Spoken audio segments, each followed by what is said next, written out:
Hi,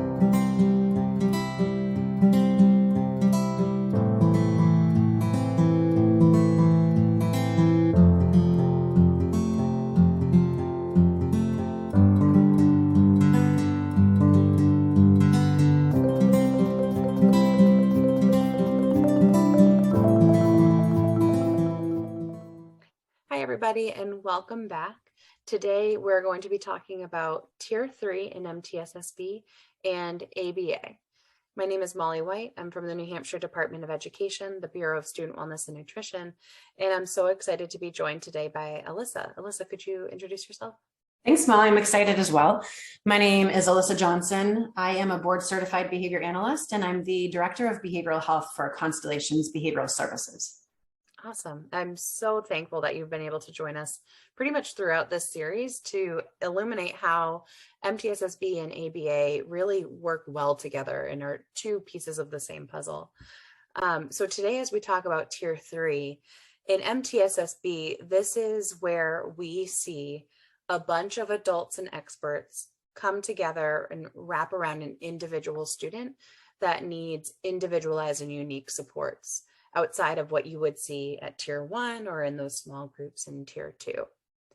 Often, if I'm in a room of educators, I liken it to the IEP process, where you get all of the right specialists, OT, PT, speech, the whole gamut, and you get them together to make a plan that is individualized to that one student's unique needs. So I'm curious, with that same process in mind, obviously, if in MTSSB, a student doesn't need to be identified, but that same team exists. It's a behavioral health team or a student support team comes together. What is the role of an ABA therapist on a team like that where there's so many different experts?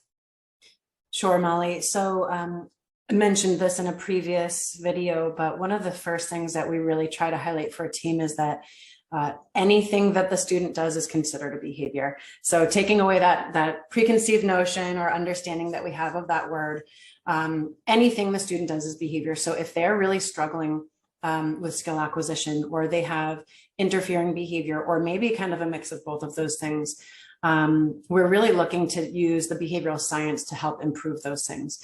So it could be that we're working with individuals on that team to support behaviors that are related to social emotional learning or trauma, or it could be executive function or academic needs. So really anything that is a replacement behavior or a more functional behavior that we know would support that student's success, we're going to be looking at ways to kind of break that down and teach it and help that student to acquire that new skill or that new behavior into their repertoire, and then how to generalize it and apply it in the natural setting.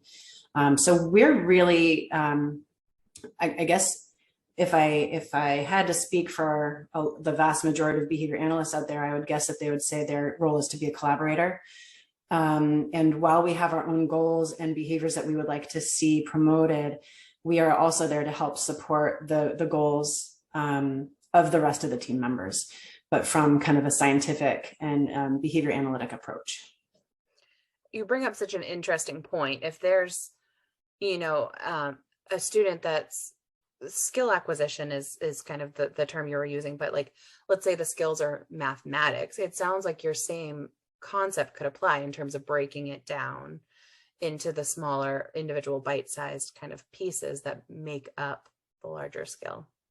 Absolutely. Molly, a lot of people associate the term ABA, which stands for Applied Behavior Analysis, with the acronym DTT, which stands for Discrete Trial Training. A lot of people will say, like, I'm going to go do ABA with the kid now. And what they mean is I'm actually going to go do some instruction with a teaching format that's called discrete trial. So those two terms are actually not interchangeable at all. Discrete trial teaching is a teaching methodology that's based in the evidence and the principles of ABA.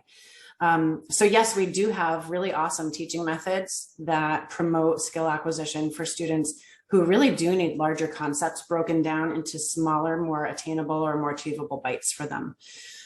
So sometimes that looks like something that is very highly structured and contrived, like discrete trial training sessions, where a skill is broken down and data drive our ability to determine if that skill is mastered and in their repertoire, or if they need more teaching. We also use methods such as, it's called NET, Natural Environment Training, where we really observe the learner very closely for their motivation. And we follow their lead and follow their motivation. And we really work very hard to incorporate learning objectives into the things that they're doing in the moment and where the motivation is taking them. So we use a lot of natural environment training and teaching and other evidence-based teaching methods as well. So ABA brings a lot to the tier 3 tier because of the level of need and significance that some of those students might exhibit. So it sounds like at tier 3, there's a lot of support on the team in terms of consultation, building out appropriate goals and those types of things. What would like concrete tier 3 supports look like for a student identified as needing tier 3? Sure. With ABA, we do everything based out of analysis first. So we would be looking to assess and analyze what are the skill sets that student has in their repertoire that are going to really help them as we move forward. What are the things that they're successful with that we can capitalize on and use as a springboard? And likewise, what are the areas or the skill deficits that they have that are really acting as a barrier to their ability to learn more skills and to participate in their natural learning environment and the inclusive environment. So we start with analysis and assessment, and it's typically a very formalized process. And then we structure the skill acquisition programming. There's a high level of training that goes on with staff who interact and work with these students to make sure that they're able to use those teaching methodologies with high fidelity. And then, Molly, sometimes it's that we're writing individualized behavior support plans for these students as well. So if they're demonstrating, a higher level of behavior that are interfering, we're going to be really working hard to develop a plan that the adults can follow so that they are providing supportive strategies on the antecedent side, prior to challenging behavior. They're prescribed really careful responses to challenging behavior so that we're not accidentally maybe reinforcing something we don't want to. And then data collection and everything else that goes along with that. And of course, a really strong reinforcement system to make sure that as a student starts to exhibit new replacement behaviors, things that are more functional, that we're there ready to reinforce with things that student finds very motivating so that we can see that nice, successful behavior change. As you were talking, I was reminded, I don't think I said this at the onset, but when we're saying students needing tier 3 supports, this is about 5% of the student population or less, because you're listing a lot of really amazing, but it sounds quite labor intensive supports, having an individual there, a team of people writing a student success plan or a behavior plan. So just for context for this video, I think it's important to recognize this is not every student in a school, although I'm sure every student could benefit from some individualized support. Really, we're thinking about the tier 3 is really just that 5% or so of our student population. Absolutely. Whenever I think of tier 3, I envision the MTSSB triangle. I think of like supports for few. Yeah. Right. Because it really is just, a few students really within the general population that would need that higher level of support. But I think it's fantastic that we have it. Because really a lot of those students who are supported at tier 3, 100% can contribute beautifully in their school community, their home school community, and 100% belong there. And they contribute and bring so much to their peers and to their community. So I think it's wonderful that we have that level of support to help them learn and grow within that environment. Absolutely. Well, in kind of closing today, I was curious if there was any last piece of knowledge or just overall idea about ABA and tier 3 that you want to leave our viewers with. The thing that I would want to make sure our audience know and understand, Molly, is that, those of us in the ABA community, we're really trying to break out of this silo of tier 3, which is what we have always been kind of associated with.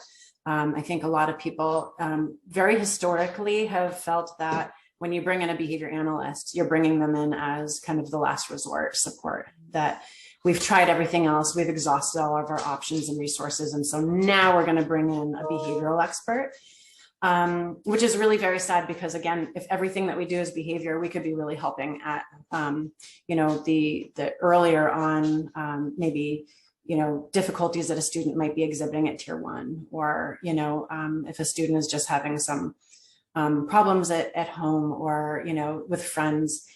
If we can be providing some support and training to the staff, or, supporting those systems, maybe those students wouldn't get to a place where maybe they need tier 3. So yeah, I guess I just would really love that the audience would know that ABA is really meant to be a support for any individual experiencing any type of a problem. And again, that doesn't have to fall even within a school district. It can really be something that happens, again, in an organization or any other type of problem that we might have in the real world, in our day-to-day lives. So don't stick us just in tier 3.